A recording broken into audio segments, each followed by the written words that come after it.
up, everybody? Welcome back. Today we're going to be working on the reveal around the rear valance of Project Ivy here. I'll bring you in a little bit closer, but I'm going to have to cut the... Let me just show you, it'll make more sense. Alright, so taillight panel is installed. I have yet to go back and really kind of clean up the welds and everything, but it's there. It's where it's going to be. What we're working on now is this lower taillight or rear valance. Let's see. The issue I'm having is when this thing is back where it's supposed to be. See that gap? For starters, it's inconsistent on this side. And second, it's way too big. I don't really know why, but we're gonna fix it. So I have to cut, I already made my marks, but I'm gonna have to slice it here and forward and roll this fender in some more. I'm not gonna do it on both sides. So let me get this out of the way, get the grinder, and we'll cut that open, see what happens. I've never done this before. And this could go very, very wrong. Or it could go very, very right. This one's a little bit different. Don't know if you can tell. This gap is just big all the way across. So I think I'm gonna have to go in and cut up higher to get this tip to come in as well. Or whatever you wanna call it, tip, not tip. But I think I'm gonna have to cut around as well. So we'll figure it out when we get there. I'm gonna start with just the lower portion, and then if I gotta cut more, I'll cut more. But I just need this to come in some more. So I'm gonna grab everything and let's get started.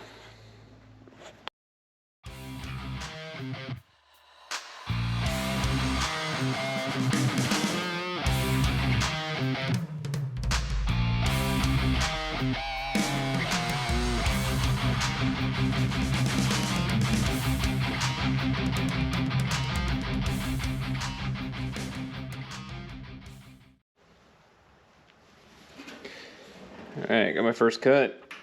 As you can see, it actually pinched the blade. So anyway, the idea is this comes in, closes that gap, and then I just come back in and I weld over it. So I'm gonna throw the taillight panel on real quick and see if I need to cut more material out. If I do, not a big deal. I'll just keep cutting until it fits. If I need to physically push this in order to get the fit I want, then that is what I will do. All right.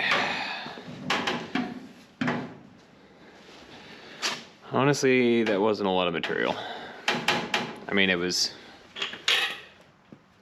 blade thickness, whatever that is. So I have a lot more material I need to take out. Key to this or something like this, if you're doing it yourself, you take it slow, take your time, don't rush it, because if you do, you're gonna take too much material out, and then you're gonna have to figure out a way to add that material back in without,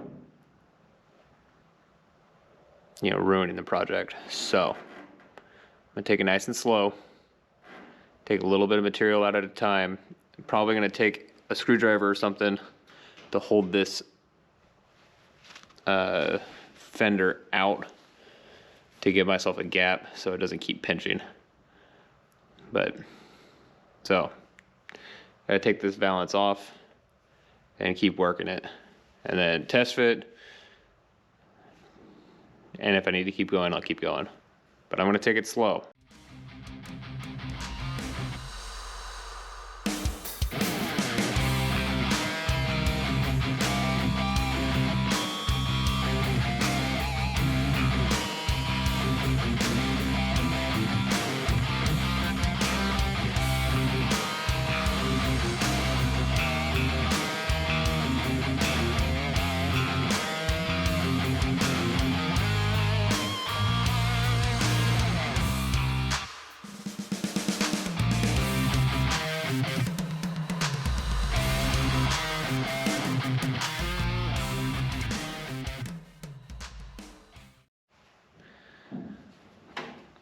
Let me get you some better lighting here.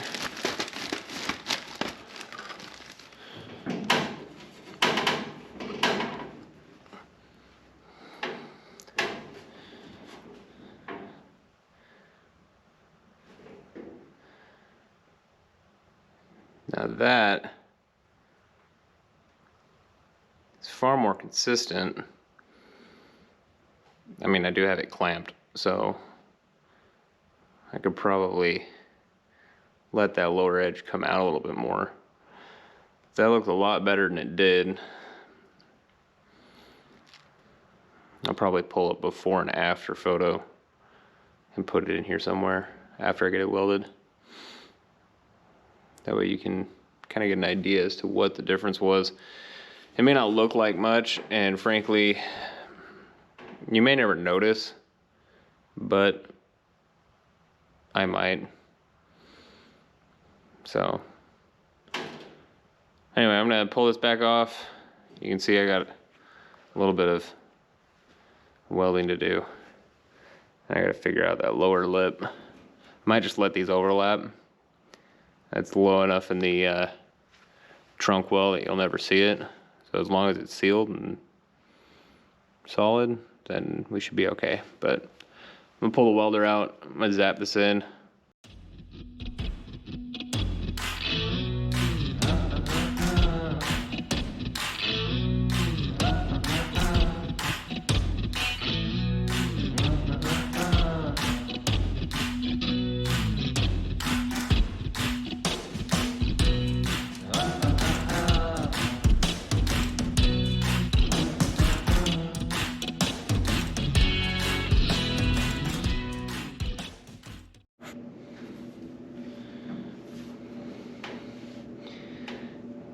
Well,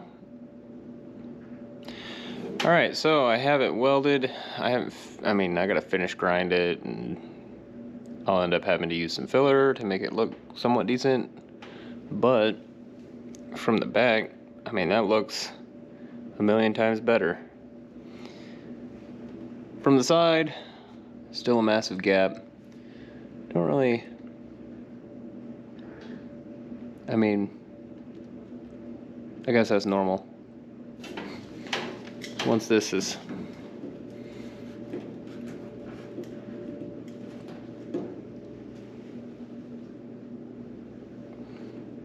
up tight, I guess it looks better, but that's better than the huge gap that was there. I'm gonna leave this where it's at, and we're gonna start working the other side.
So I have the rear quarter kind of, what do you call it, sectioned in a little bit more, closing up this gap. As you can see, looks pretty good. From the rear view, from the side view, it's pretty consistent. The issue I was having earlier with this gap fore and aft being too large was actually due to the flange that meets the trunk floor. It was making contact with the rear valance and preventing it from coming in all the way. But as you can see, after a little bit of trimming there, this gap is looking pretty good. After a little bit of finish welding and cleaning up this this weld here, that will look pretty good. Now coming over to the other side, which I'm still working on, gap is actually even better than the other side. But in order for this to come in evenly, because this gap was even already top to bottom, but it was just too big. In order for the top and the bottom to come in equal distance, I had to cut all the way up the side here. As you can see, I'm still got to weld it all back up. But by giving the pivot point all the way up at the top, I was able to suck it all in equal distance, giving this equal gap on the side. So you got to think about how the metal is going to move when you're trying to do something like this. And I just used the clamp to kind of suck it in. It's nice and slowly, so I wasn't like beating on it. But by making the pivot point up here, I was able to work it down, getting this lower gap to come in equal distance. So now all I have to do now is finish welding both sides up, take the grinder and clean up the welds, a little bit of body filler, smooth everything out, a little bit of sanding, and then we will be good to go. Keeping in mind that I don't want to build up too much filler, because then it's going to make that gap even smaller. So there's going to be a fine line that I'm going to have to ride. I did have this tacked in with just some self-tapping sheet metal screws, which pretty much is what they use to fasten it from the factory anyway, but different style heads.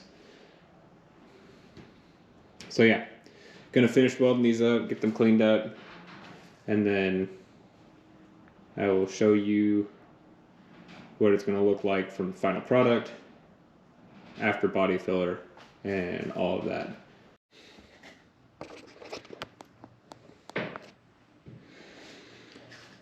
Okay, so just getting you an idea as to what I ended up having to do to get this to suck in. I got the valance removed so you can get a better idea.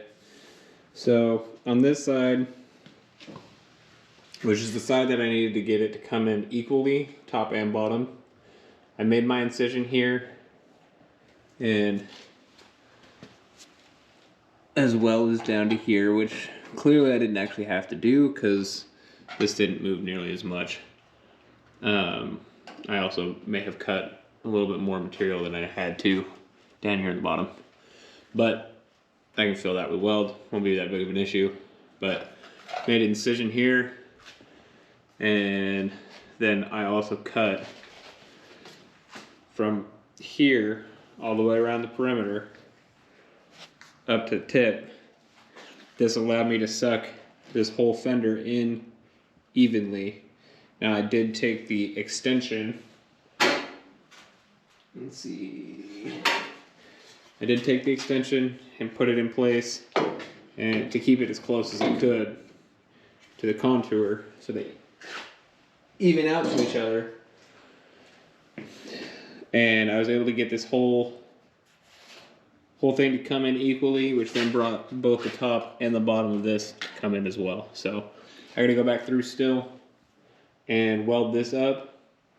But when you're doing things like this for fitment and trying to adjust your gaps, you got to think about how the whole panel kind of moves. So if I were to have just cut down here and the hinge point would have been up here, I would have been able to close this gap, and then it would have tapered into a wider gap up at the top. So you just got to think about those things.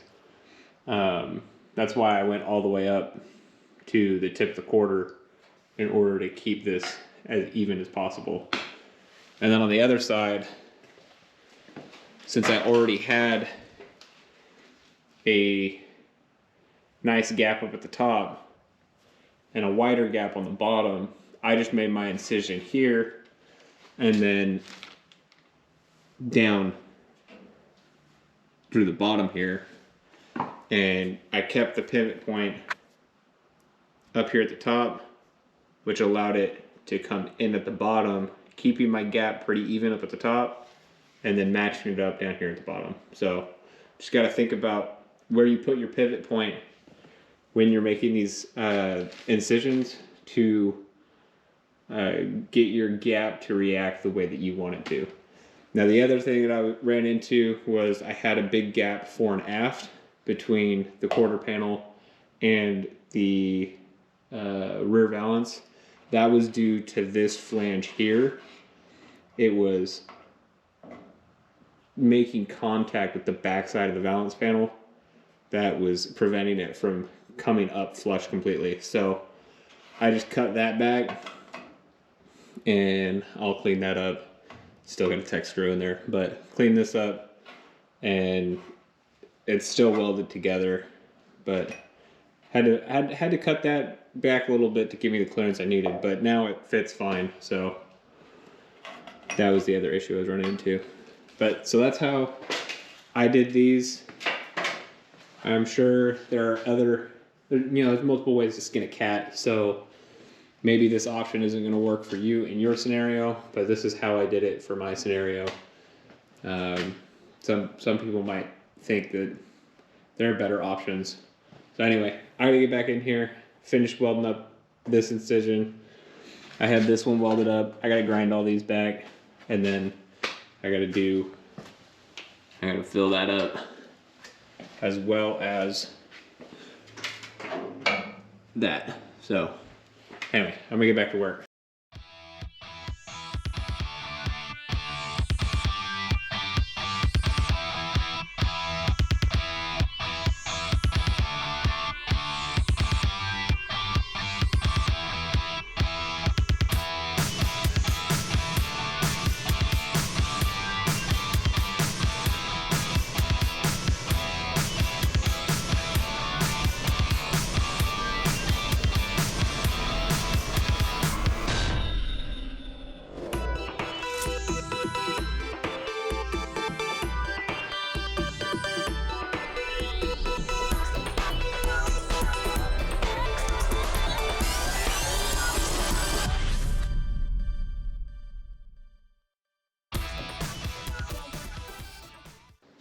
Still a little bit warm. She's welded, and I'm sure, yeah, I had a massive gap I had to fill here, so kind of boogery, but it'll hold. I had pretty good, you can kind of see the penetration here. Got all the way down to a straw color, up to about a ½ inch away from the corner there, so, but I'll have to come back, grind these down, and then I'm sure I'll have little pinholes here and there that I'll have to address.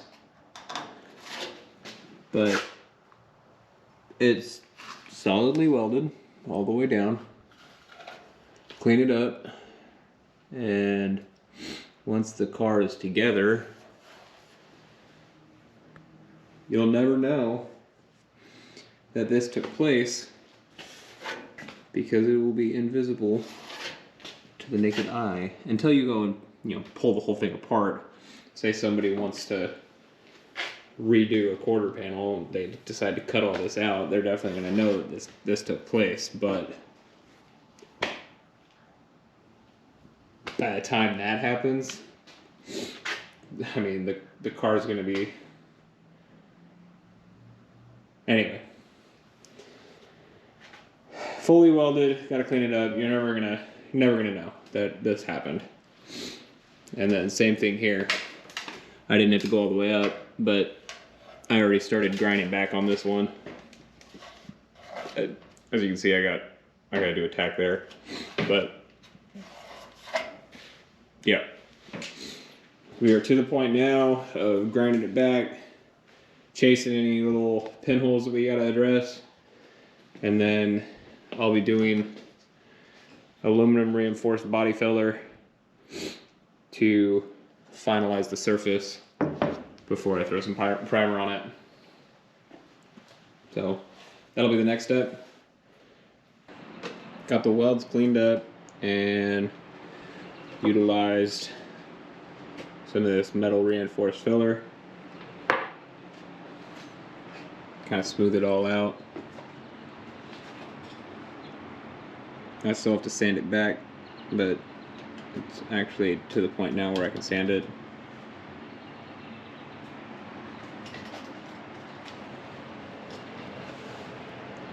But it's getting there.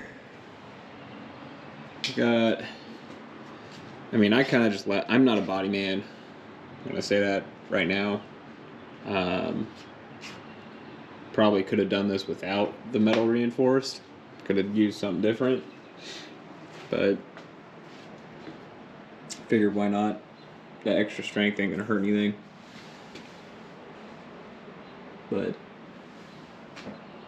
I'll come back, sand this all smooth, get it all cleaned up, and then we'll test fit the extensions in relation to the trunk lid and go from there.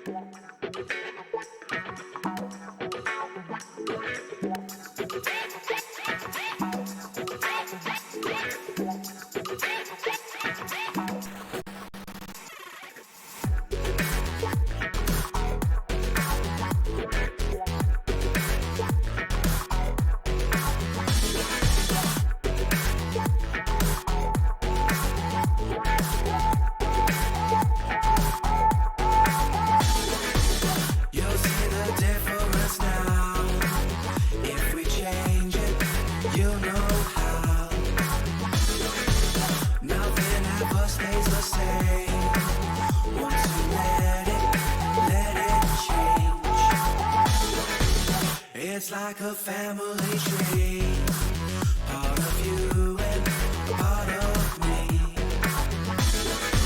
And if we should separate, go your own way, I won't wait.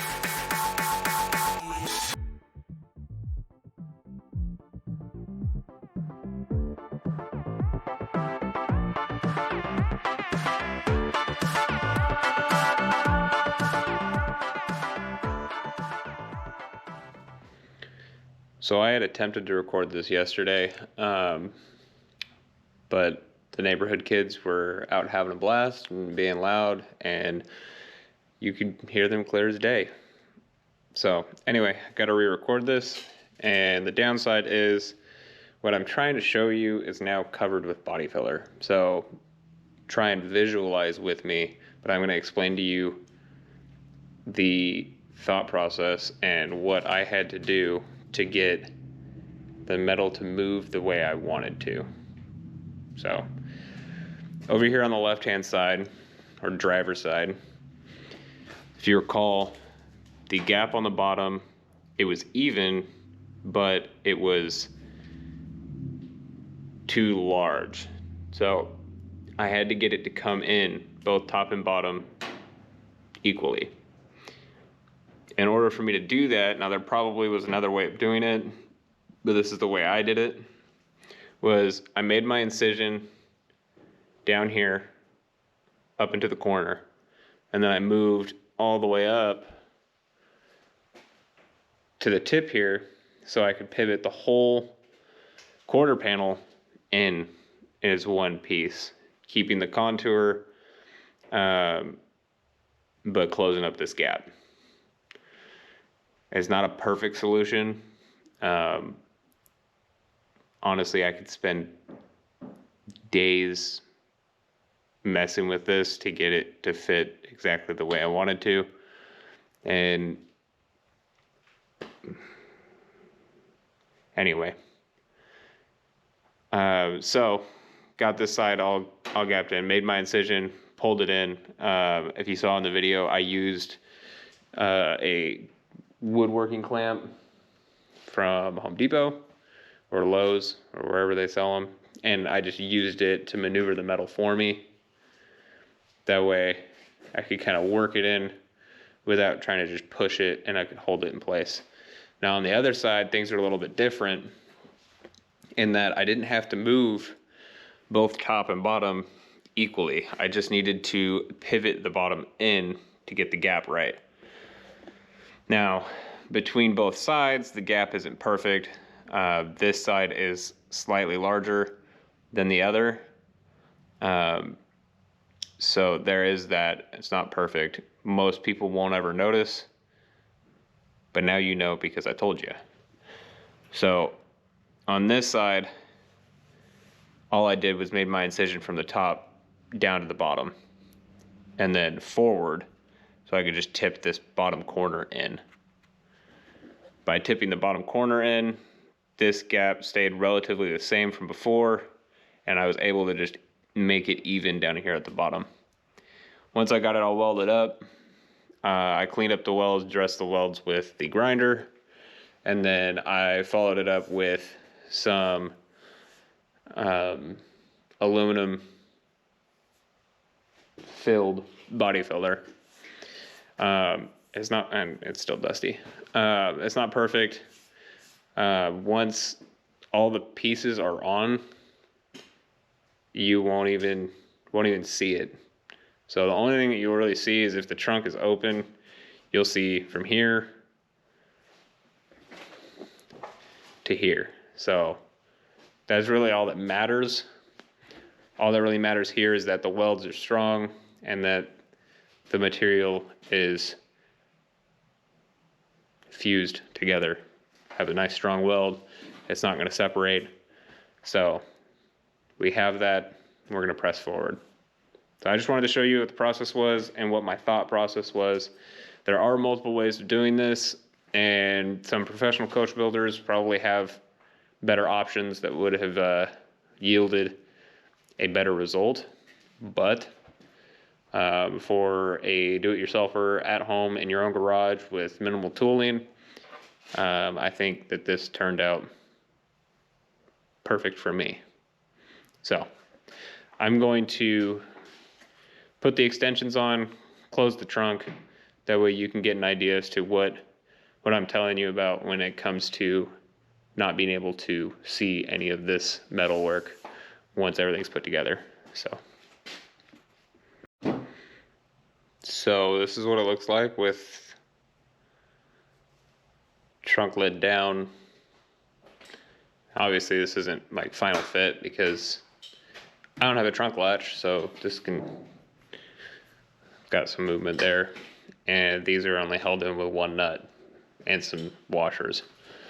But as you can see, none of the welds, none of that body filler is visible, except for when you get real close.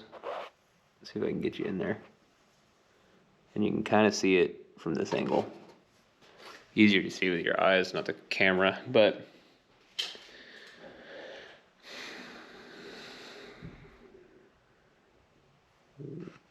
there you go. That's what it's going to look like for the most part. Now there are a couple items that need to be addressed, like this bumper sticks out just a hair past the quarter panel. These extensions don't fit very well. I mean, the shape's there, but up here doesn't quite fit the contour of the top of the quarter. And I think that that's because the rear quarters in this thing have been replaced by previous owner. You got the same issue here. I could bring this up. Actually, I'm gonna have to, but not perfect. So that'll have to be addressed as well on both sides. The bumper will have to be addressed, but what we set out to work on today, or this week, I say, has been accomplished. All right, so we have made more progress here on Project Ivy. I think you'll agree with me when I say that the reveal around the rear valance looks 1,000 times better than it did from the factory. Hopefully you're able to take some of the information I share with you and apply it to your project at home, providing yourself with some motivation to take care of those nitnoid things, alignment issues or whatnot, and get those taken care of on your car. With that being said, I am not a professional. I have no formal education or training regarding the things that I do on these cars. So with that, use the information I give you sparingly as it helps you, and I hope it gives you the idea that you don't have to be professionally trained in order to do these things. You just got to go out there, figure out how to do it, and if it doesn't work the first time, you just try and try again. So next week's plans are going to be hanging the doors on the car and the front fenders, and I might pull the hood out from the basement and test fit it with the engine in place to see exactly how much clearance I have between the Holley Sniper EFI unit and the hood, to see what kind of plan I have to come up with in order to give myself enough room for an air cleaner. I think what I'm gonna have to do is get a reproduction hood and modify it to give me the clearance needed. So we'll figure that out when we get there. I want to thank you guys for the continued support that you've given me. If you haven't done so yet, hit that subscribe button, hit that share button, and send it to a friend that you think would enjoy this. And leave a comment below if you have any questions regarding the process that I've had so far.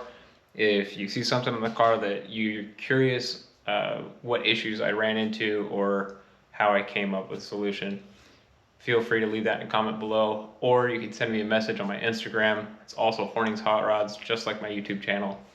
And I look forward to seeing you guys next week. With that, have a good one, and I'll see you then.